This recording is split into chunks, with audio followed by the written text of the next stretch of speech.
Hola, mentes brillantes. Yo soy Mariana Brillante, tu guía de turismo en la península de Yucatán, compartiendo mis experiencias y motivándote a crear las tuyas.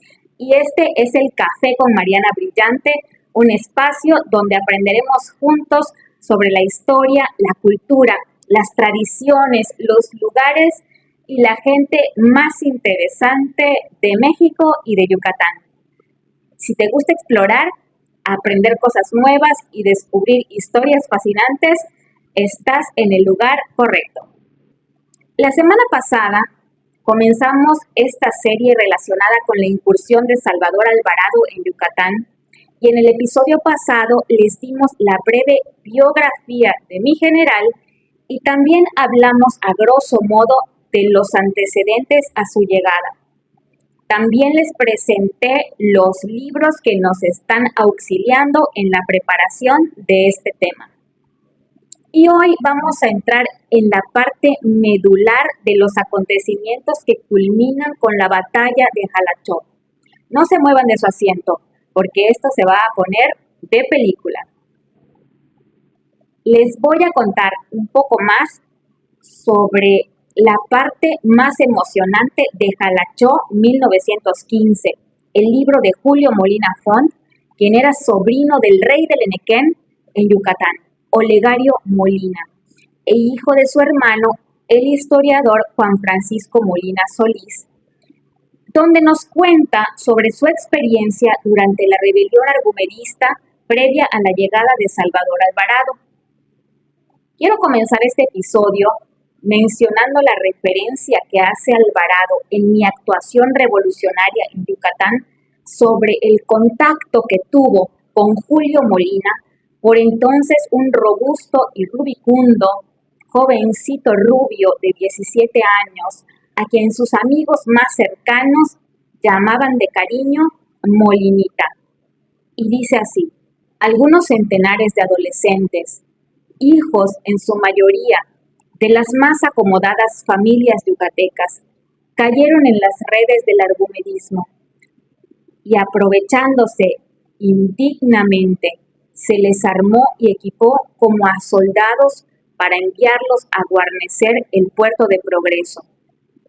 Una vez embarcados en el ferrocarril, se les condujo villanamente engañados a las trincheras de Jalachó para que contuvieran con sus pechos infantiles el avance victorioso de las fuerzas constitucionalistas, mientras que al amparo de este último recurso criminal, Ortiz Argumedo y sus íntimos se escapaban con el botín de su aventura. Me cabe el íntimo orgullo de haber reparado esta perversa acción de tales malvados. Muchos de aquellos niños, respetados por los proyectiles, cayeron prisioneros de nuestras fuerzas, que estaban enloquecidas por el ardor de la lucha y de la victoria. Yo llegué a tiempo para salvar a esos inocentes de todos los enconos, de todas las represalias que siguen al triunfo, de todos los desenfrenos que humanamente se apoderan de la tropa cuando ve que se acaba de jugar la vida y que tiene a su alcance a quienes les han dirigido una lluvia de balas. Todos contaron con mi amparo, y este movimiento de benignidad solo sabrán desconocerlo aquellos que por tener seco el corazón sean incapaces de comprender y de sentir impulsos semejantes. Transitan por las calles de Mérida, haciéndose hombres y siendo un testimonio viviente de lo que aquí afirmo, esos centenares de muchachos arrancados del hogar o de la escuela para ser conducidos al matadero. Y si una lista de nombres que no llevo en la memoria sería muy fatigosa, al caso recuerdo a los hijos del licenciado don Juan Francisco Molina Solís, que por su posición social y por su sangre habrían sido presa de incalculable valor para cualquier jefe sin noción de su deber. ¿Y sobre qué está hablando Alvarado? Vamos a descubrirlo. Pero antes, si te está gustando este video, no olvides suscribirte y activar la campanita para que no te pierdas los siguientes. Y ahora sí, vamos a entrar en contexto. ¿Qué estaba sucediendo en el panorama yucateco? Recuerda que estamos esperando en cualquier momento la llegada de Alvarado y su ejército constitucionalista. En Occidente, por el área de Campeche, se había nombrado jefe de las armas al coronel Jacinto Brito y lo secundaba don Sixto García, un joven hacendado de ese rumbo. Este joven hacendado Sixto García era el entonces dueño de la hacienda Blanca Flor o Sagnité, como se le conocía en aquella época. También es probable que sepan que cuando vino don Porfirio en 1906, se hospedó precisamente en la mansión de don Sixto en Mérida, que se encontraba a contraesquina de la iglesia de monjas en la 63 por 64, que actualmente es un estacionamiento. Pues ellos dos se atrincheraban con sus fuerzas en los alrededores de Queselchacán, en las haciendas Popoc, Blancaflor, Xuelén y San Juan, por lo cual Alvarado, ya enterado de sus posiciones, escoge Queselchacán para establecer su cuartel general. Mientras tanto, el comandante militar de Progreso, el teniente coronel Juan María Novelo, resguardado por un batallón al mando del coronel Leonel Sosa Arce, triunfaba en el mar y había limpiado de enemigos el horizonte. El vapor Tamaulipas, con matrícula mercante, dispara varias granadas contra el puerto y se izan señales en el mástil de la pilotía mayor pidiendo parlamento. El coronel Gabriel Calzada dijo que tomaría a sangre fría y fuego el puerto de Progreso e intentó atracar su buque en el muelle Porfirio Díaz. Las fuerzas progreseñas lo recibieron con fuego graneado y después de un tiempo el Tamaulipas se retiró con prudencia. No conforme, el 1 de marzo, la Marina Carrancista envía el cañonero Progreso pidiendo con señales la rendición dentro de 24 horas. El comandante contesta: la plaza de Progreso no se pide, se toma, si se puede. Al poco tiempo, solo quedaba en la rada, medio sumergido, el casco abandonado del cañonero Progreso, cuya tripulación sufrió una baja de 26 hombres. Su capitán ha puesto pies en polvorosa huyendo a bordo del vapor americano Morro Castle hacia Veracruz. Además, en ese momento se encontraba frente al puerto el US Destroyer Des Moines en una visita muy diplomática, pues Carranza había cerrado el puerto a la exportación de Nequén. Por su parte, el gobierno cubano, con quien nuestros oligarcas tenían excelentes relaciones, nos había enviado el crucero Cuba, que fue durante muchos años su buque insignia, para lucirse ante el cañonero, que tampoco se quedaría mucho tiempo. Yo me fui a curiosear en su historia de servicio y se apunta que el 24 de abril de 1915 ya había salido de Guantánamo hacia Egipto. ¿Y mi general dónde se encuentra? El ejército de Alvarado había llegado el 2 de marzo proveniente de Veracruz.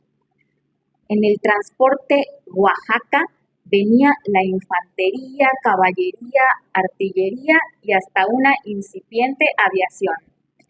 En la madrugada del 6 de marzo, en el poblado de Bolonchentipul, se dio el primer enfrentamiento entre las fuerzas yucatecas y las de Alvarado. Y el día 10, Alvarado recibe más de 10,000 hombres con artillería y aeroplanos, pero los conservadores yucatecos no se dejan caer en el desánimo. decididos a defender su soberanía. El 14 de marzo comienza el enfrentamiento entre el ejército federal y los separatistas yucatecos, atrincherados en las haciendas. Por primera vez en la historia de la aviación militar mexicana intervienen 2 aviones en acciones de guerra. Pero volvamos con Julio. Molinita, para esas fechas, ya había perdido 4 kilos desde que se había enrolado con los voluntarios del comercio. Marchas, contramarchas, ejercicios de tiro, guardias, paso redoblado, paso veloz. En la hacienda Tzotzil del tío Olegario se llevó a cabo un simulacro con cartuchos de salva. Todo les resultaba divertido. Son jóvenes. Ese mismo día del simulacro, por la noche, montan una guardia en la ciudadela de San Benito. Desde los baluartes, Julio contempla con orgullo a su amada emérita, que le parece bella, misteriosa y asombrosa. Y comienza a soñar con piratas y caballeros de la conquista y a jugar increpando en voz alta a sus huestes imaginarias. Al día siguiente, mientras se dirige a su trabajo en la planta eléctrica, su vecino y compañero de batallón, Álvaro Amarilis, le informa: el batallón tiene orden de acuartelarse inmediatamente.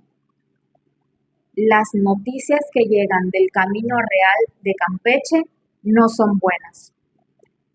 Molinita ya no llega a su trabajo, regresa a casa a despedirse de sus afligidos padres.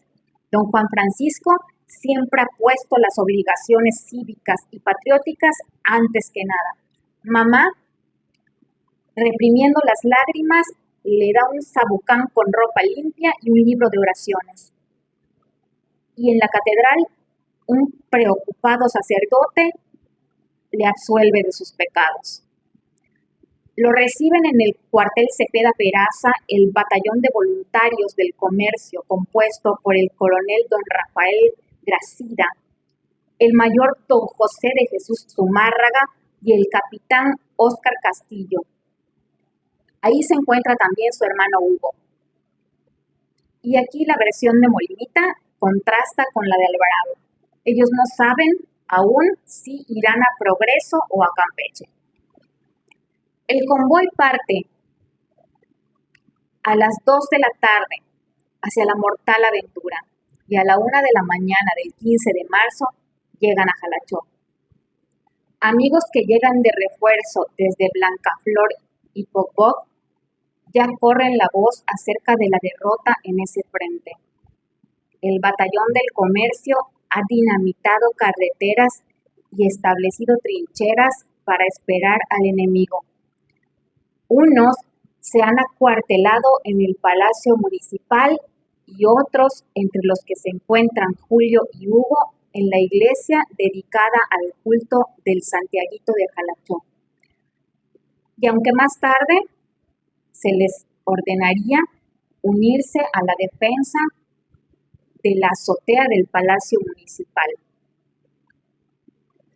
Ya cuando estaban aquí, se disponen nuestros amigos a tomar el almuerzo consistente en cabash bull, frijoles negros cocidos, cuando una bomba estalla por el rumbo de Calquiní y a continuación se escucha un tiroteo.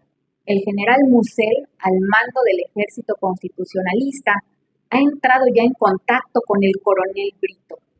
Las fuerzas del ejército carrancista eran muy superiores en todos los aspectos. Al llegar al centro de la plaza, son recibidos con tiros sin ninguna puntería. Un tropel de refuerzos se aproxima del rumbo de Calquiní, arengados por una mujer en brioso corcel, blandiendo un estandarte de la Virgen de Guadalupe. uno de los sargentos del improvisado batallón del comercio ordena: sálvense quien pueda, y los miembros se dispersan.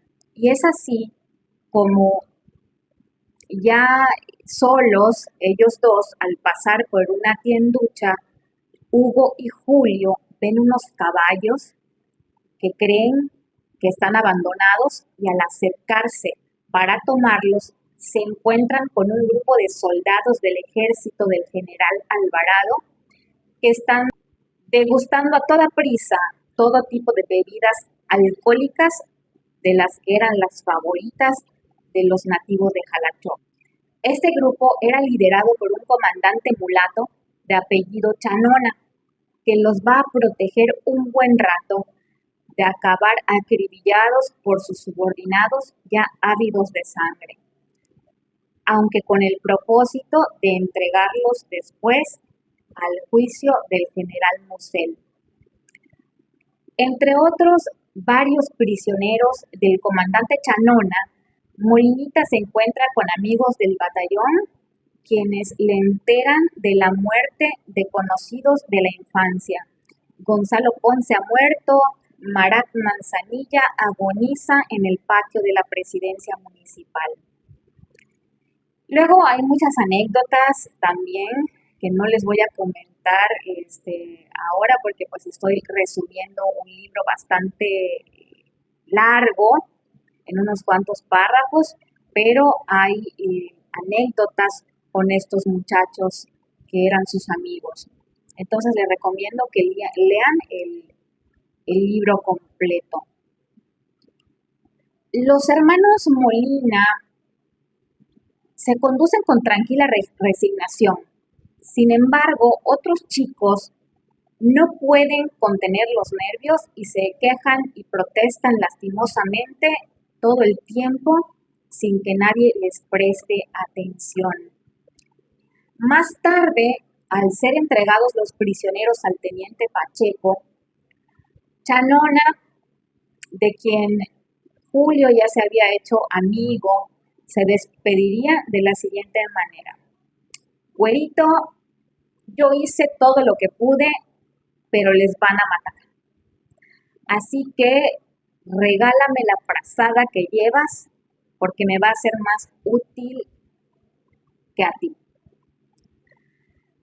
Y en eso estaba cuando un grito de Hugo le presenta la realidad. Julio, mira enfrente y prepárate. En la acera de enfrente hay un pequeño muro, como de 2 metros, limitado por los sillares que sostienen la iglesia. Una valla de soldados dirige al condenado en turno hacia el paredón, donde un solo cabo le recibe con un tiro con expansiva en la boca del estómago. Cada 5 ejecuciones se detiene para que sus soldados puedan despojar de sus pertenencias a los muertos. El pánico ya domina a los prisioneros. Muchos lloran y gritan. Un chico de 13 años es fusilado mientras pide a su madre ante los ojos de Julio, y sus esperanzas mueren. Los fusilados intentan por lo menos escoger la posición en la que van a morir. En eso se entretiene pensando Julio cuando llega el turno de un viejo cazador maya, quien instintivamente se encoge de manera que ofrece menos blanco, y a esto el cabo ejecutor reacciona gritando: levántate, viejo. Y esto lo apunta bien otro chico de 16 años que sigue en la fila, quien además de imitar al viejo cazador, se va a estar estirando y encogiendo repetidamente en un intento de evitar las balas. Pues este chico recibe 8 tiros y por último el tiro de gracia. Sobre este chico les vamos a contar mañana en el en vivo porque es una historia muy interesante y conéctense porque mañana les cuento sobre lo que sucedió con este muchacho. Y les comparto aquí la observación de Julio Molina Font desde el abismo,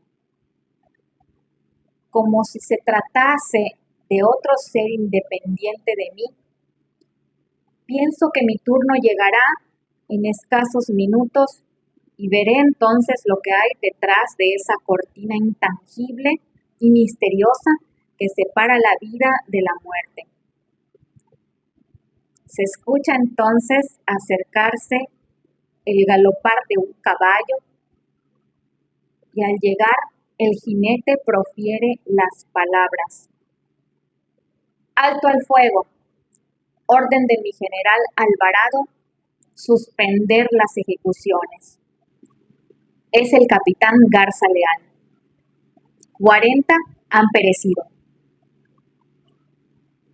El sargento Chanona organiza al grupo residuo de sus prisioneros para llevarlos a ser interrogados por el general Musel, que ya se ha instalado en la oficina del presidente municipal. Ahí, algunos más son fusilados, entre ellos uno de nombre Héctor Molina, sin averiguación previa. Y Julio entonces sospecha que ha sido a causa de su apellido, pues el tío Olegario es una de las figuras más odiadas por los revolucionarios. La familia Molina es la que representa mejor todo lo que para ellos está mal en Yucatán. Entonces, se pone de acuerdo con su hermano Hugo para que al pasar a ser interrogados se hicieran pasar por empleados de la compañía telefónica y argumentan que habían llegado apenas por la mañana a tratar de reparar las líneas telefónicas. De nuevo, bajo el mando del sargento Chanona, ya sabe que la orden que salvó sus vidas no es definitiva. A eso de las 6 de la tarde emprenden paso redoblado camino de la estación del ferrocarril y son asignados todos en un cuarto de 5 metros cuadrados aproximadamente. Ahí están heridos, jóvenes, viejos, todos.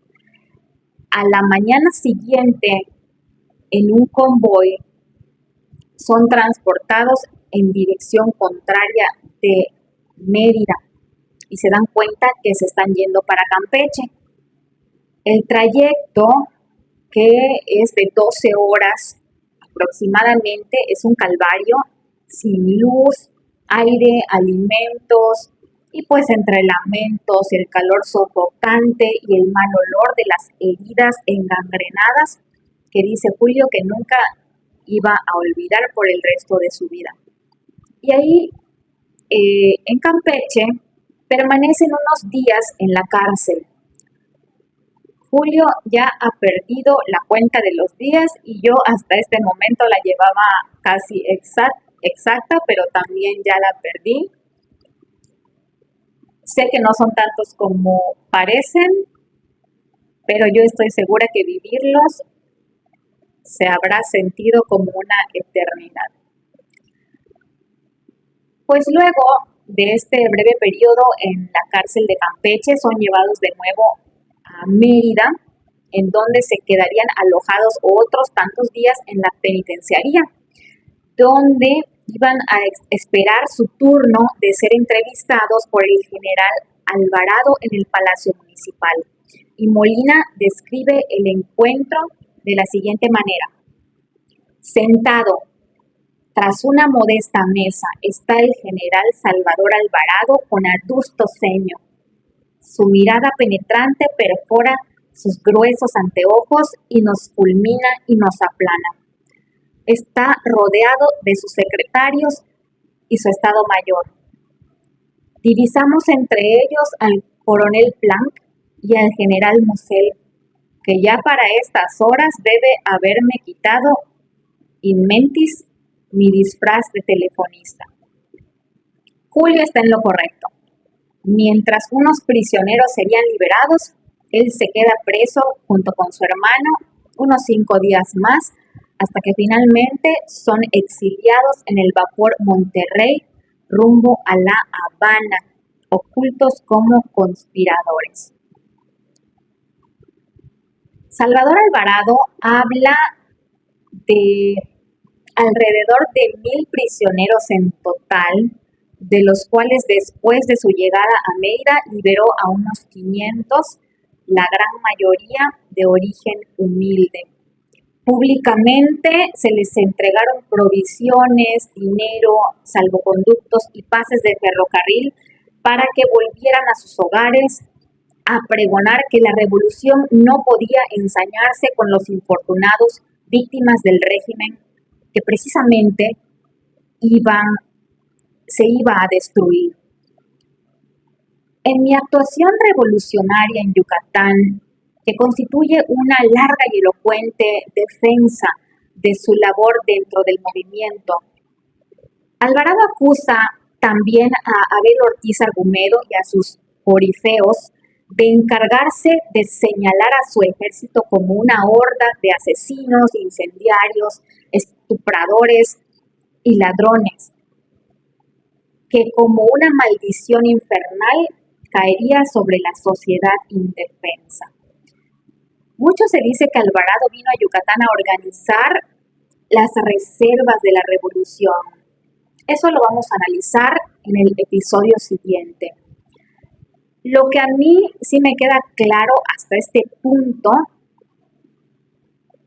creo que a todos nos debería de quedar claro, es que de haber aceptado sobornos o dádivas, como todos sospechamos, de Eleuterio Ávila y Abel Ortiz, nadie hablaría hoy en día una sola palabra en su contra.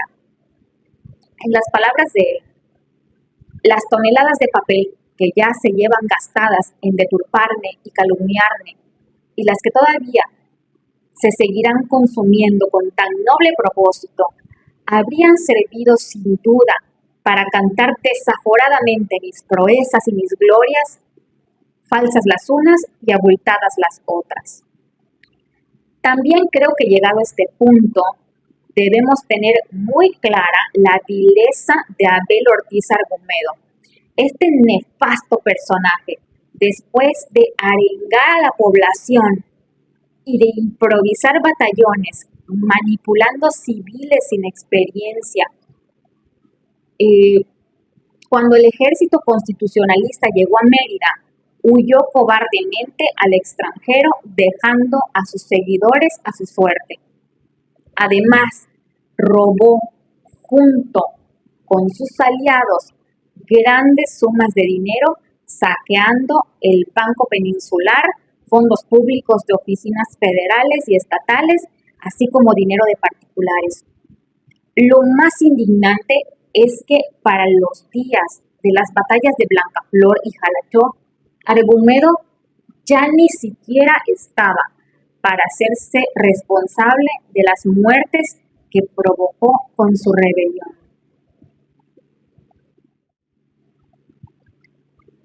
Ya para concluir con este episodio, mis queridos amigos brillantes, al recorrer los hechos de la rebelión argumedista y lo acontecido en la batalla de Jalachó, vemos cómo Yucatán fue escenario de una compleja lucha por el poder y la justicia. Pero más allá de la violencia que es inherente a las luchas revolucionarias, yo quiero rescatar estas palabras del general Salvador Alvarado en mi actuación revolucionaria. Algunos me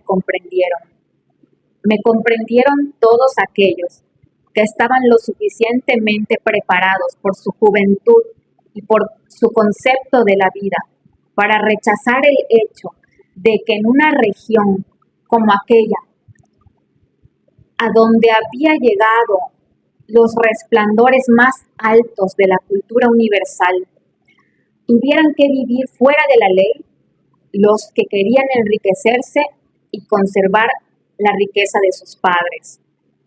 Con esta observación queda de manifiesto que sí había una juventud dispuesta a transformar el futuro y a rechazar las injusticias del pasado, haciendo de esta etapa un punto de inflexión en la historia yucateca y en la Revolución Mexicana. En el siguiente episodio analizaremos ya la obra de Salvador Alvarado en Yucatán y hablaremos de sus aciertos y también de sus errores. Si a ti te apasiona este personaje o tienes una opinión sobre él que nos quieras compartir, te invito a dejar tu comentario para tomarlo en cuenta en el episodio siguiente. Gracias a todos por su apoyo. Cada interacción me motiva a seguir creando contenido para ustedes.